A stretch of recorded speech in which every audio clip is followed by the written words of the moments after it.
আমার ক্লাস 2 তে পড়ুয়া নিব্বি গার্লফ্রেন্ড আমাকে কল দিয়ে বলে, বাবু আমি দুধ খেতে গিয়ে পিঁপড়া খেয়ে ফেলেছি অনেক, আমি কি মরে যাব?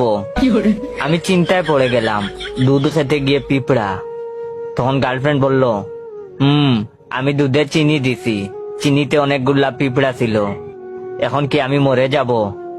তখন আমি বললাম, জান তুমি জানো না কতটা রিস্কে আছো, পিঁপড়া তোমার পেটের ভিতর সব খেয়ে ফেলবে, তুমি তো শেষ, এখন আমার কি হবে জান? তখন গার্লফ্রেন্ড বলল, বাবু চিন্তা নাই, পিঁপড়াগুলোকে পেটের ভিতর ঘুম পাড়িয়ে দিয়েছি, এখন আর কি করতে হবে তাই বলে দেও। আমি তখন বললাম, ঘুম পাড়ালে কেমন করে? তখন আমার নিব্বি গার্লফ্রেন্ড আমাকে বলল, আমি আম্মুর 3টা ঘুমের ট্যাবলেট খেয়ে নিয়েছি। তখন আমি বললাম, বাঘের বাচ্চা, বড় হলে কুত্তার বাচ্চা হবে। তখন গার্লফ্রেন্ড বলল, কি? তখন আমি বললাম, আরে কিছু না, গড়ে 20-30 কিছু আছে, থাকলেও ওইটা খেয়ে পিঁপড়াগুলোরে মেরে ফেলো। তখন আমার নিব্বি গার্লফ্রেন্ড বলল, ওয়াও কি গুড আইডিয়া।